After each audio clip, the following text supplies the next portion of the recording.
A história da espiritualidade europeia possui em Santa Brígida da Suécia uma de suas colunas mais firmes e fascinantes. Nascida na alta nobreza sueca, filha de governadores e cavaleiros, Brígida não foi talhada apenas para os salões da corte, mas para as profundezas da mística e para o serviço direto ao mestre da vida. Desde a mais tenra infância, o sobrenatural visitava sua alma de forma avassaladora. Aos 7 anos, ela teve sua primeira visão de Jesus na cruz, uma imagem que se tornaria o alicerce de toda a sua existência. Ao questionar quem havia feito aquilo com o Salvador, ela ouviu a voz do próprio Filho de Deus responder: "Aqueles que me desprezam e esquecem o meu amor." A partir desse momento, a arquitetura da sabedoria em Brígida começou a ser construída não sobre abstrações teológicas, mas sobre a contemplação crua e amorosa da paixão de Cristo. Ela entendeu desde cedo que a verdadeira sabedoria é uma resposta ao amor ferido do Redentor e que sua missão seria reconstruir a fé em um mundo que estava se tornando frio como as florestas do norte. A vida de Brígida não foi a de uma monja isolada desde o início, mas a de uma matriarca que santificou o mundo através do matrimônio e da maternidade. Casada por obediência com Ulf Gudmarsson, ela transformou seu lar em uma verdadeira igreja doméstica, onde a presença de Jesus era o centro de cada decisão. Ela foi mãe de 8 filhos, incluindo Santa Catarina da Suécia, provando que a santidade não é exclusiva do claustro, mas uma vocação universal para quem se abre ao Verbo encarnado. Brígida exercia sua autoridade na corte com uma justiça temperada pela misericórdia, agindo como conselheira da rainha e protetora dos pobres. Ela via no serviço aos humildes uma forma de tocar as chagas do Salvador. Para Brígida, a arquitetura de uma sociedade justa deveria espelhar a ordem divina, e ela não temia usar sua posição para lembrar aos poderosos que todos, reis e servos, estão sob a soberania do Rei dos Reis. O ponto de mutação definitiva em sua jornada ocorreu após uma peregrinação a Santiago de Compostela com seu esposo. Durante a viagem de volta, Ulf adoeceu, e Brígida recebeu uma promessa do Senhor da vida de que ele não morreria sem antes confessar seus pecados e se preparar para a eternidade. Após a morte de seu amado Ulf, Brígida sentiu que sua missão na vida secular havia terminado. Ela distribuiu seus bens, despojou-se das vestes de nobreza e assumiu uma vida de penitência rigorosa. Foi neste período de viuvez que as revelações celestiais tornaram-se o pão cotidiano de sua alma. Brígida começou a ditar o que ouvia do Salvador e da Virgem Maria, criando uma obra mística que se tornaria um farol para a cristandade. Ela era a arquiteta que desenhava, através de suas palavras inspiradas, o caminho de volta para o coração de Cristo, instando a Igreja a uma reforma profunda e urgente, sob a luz do Espírito de sabedoria. As revelações de Santa Brígida são marcadas por uma precisão e uma força dramática sem igual. Ela não apenas via cenas da vida de Jesus, mas sentia a dor e a majestade de cada mistério. Suas descrições da paixão são tão detalhadas que serviram de base para artistas e teólogos por séculos. Ela via o Redentor como o arquiteto do mundo que fora rejeitado por sua própria construção, e sua prece constante era para que a humanidade reconhecesse a beleza do sacrifício do Filho de Deus.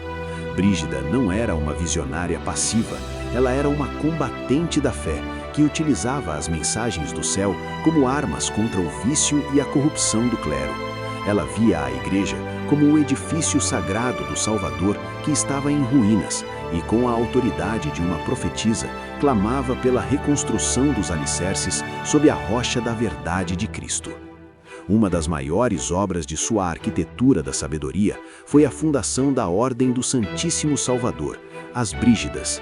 Ela recebeu instruções detalhadas do próprio Mestre da Vida sobre como deveria ser o mosteiro de Vadstena, uma estrutura única onde monges e monjas viveriam em clausuras separadas, mas partilhariam a mesma igreja sob a autoridade de uma abadesa, simbolizando a Virgem Maria à frente dos apóstolos. Este projeto monástico era uma inovação espiritual que buscava criar uma comunidade centrada exclusivamente no louvor ao Salvador e na reparação pelas ofensas feitas à sua paixão. Brígida via no mosteiro um antegosto da cidade de Deus, um lugar onde a sabedoria humana se dissolvia na adoração perpétua ao Verbo de Deus. Ela trabalhou incansavelmente para que esta obra fosse aprovada pelo Papa, enfrentando oposições e burocracias com a tenacidade de quem sabe que está cumprindo um mandato divino do Rei da Glória. Entretanto, o horizonte de Brígida era muito mais vasto do que as fronteiras da Suécia. O Salvador a convocou para uma missão que a levaria ao coração da cristandade, Roma. A cidade eterna estava em decadência e o Papa residia em Avignon, deixando o rebanho de Cristo desamparado.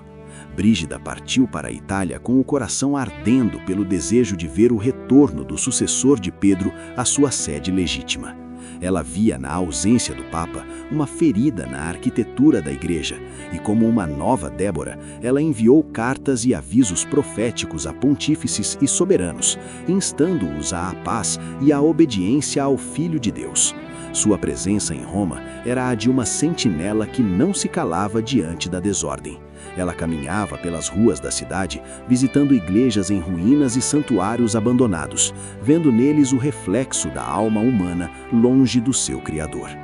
Neste primeiro bloco, contemplamos a transição de Brígida da corte para a cela mística, da maternidade biológica para a maternidade espiritual de uma nova ordem religiosa. Ela nos ensina que a sabedoria não é um silêncio covarde, mas uma palavra corajosa que nasce da intimidade com o Salvador. Brígida de Sena nos mostra que é possível governar lares, influenciar reinos e, ao mesmo tempo, manter os olhos fixos nas chagas de Jesus. Sua vida é uma provocação para que reconstruamos a nossa própria arquitetura interior, limpando o templo do nosso coração de tudo o que impede a habitação do Santo de Deus.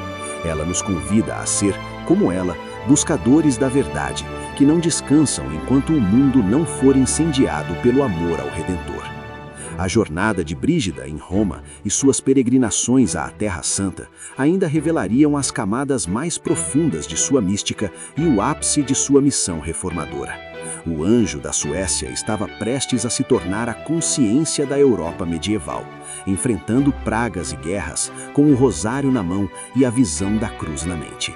Antes de seu repouso eterno, ela ainda teria que atravessar mares e desertos para beijar o solo onde o Mestre Divino caminhou, provando que a fé é um movimento incessante em direção à luz inextinguível. A arquitetura de sua vida estava atingindo sua cúpula, e o mundo logo veria o brilho final de uma alma que se tornou um espelho perfeito da paixão do Salvador.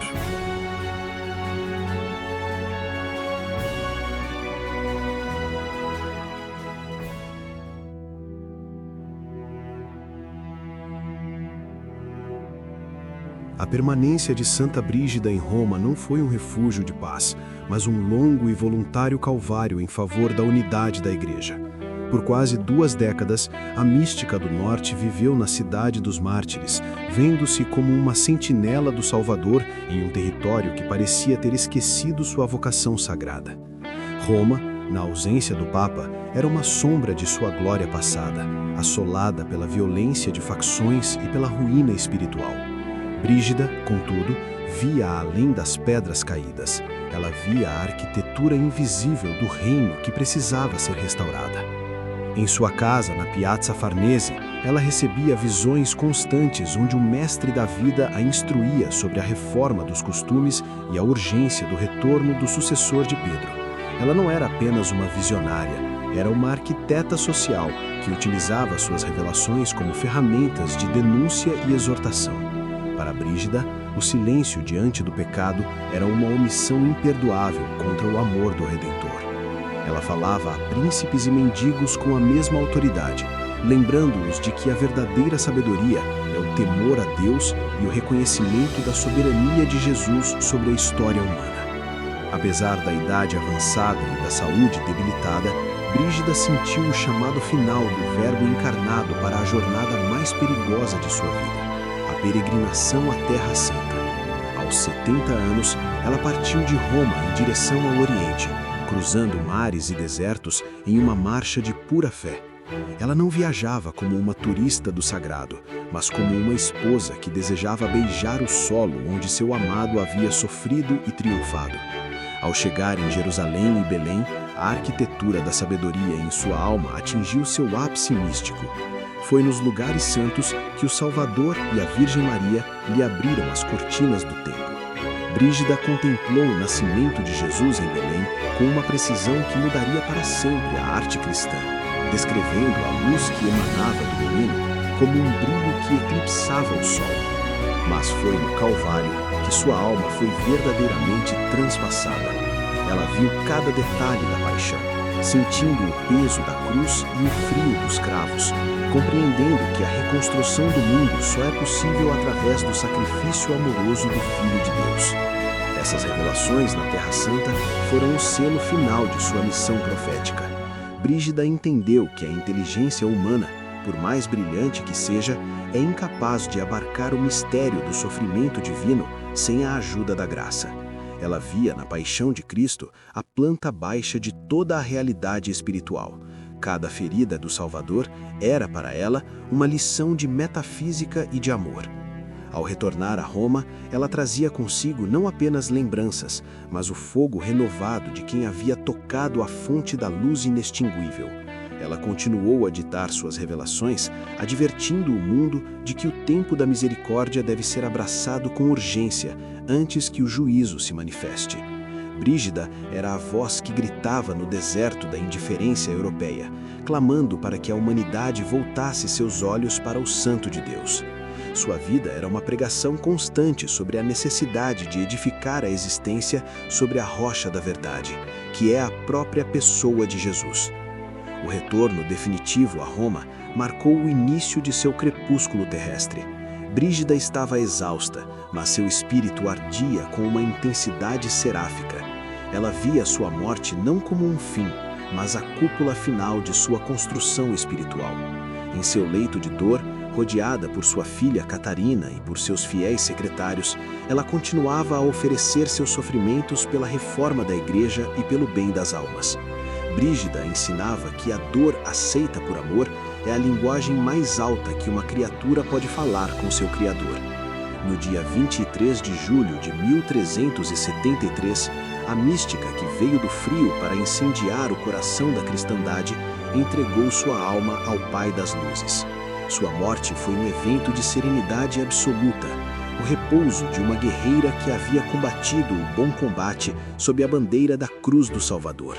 Ela partia da Roma terrena para habitar a Jerusalém celeste, onde a visão mediada por revelações se transformaria na visão face a face do Verbo.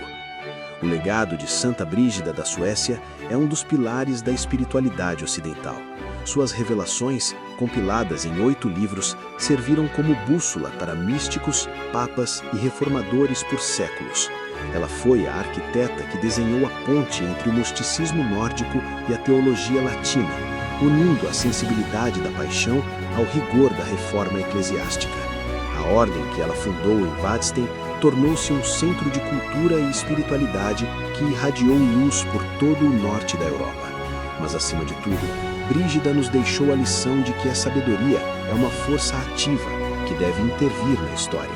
Ela provou que uma mulher, armada apenas com a oração e a fidelidade ao Salvador, podia abalar os fundamentos de reinos e direcionar o destino da Igreja.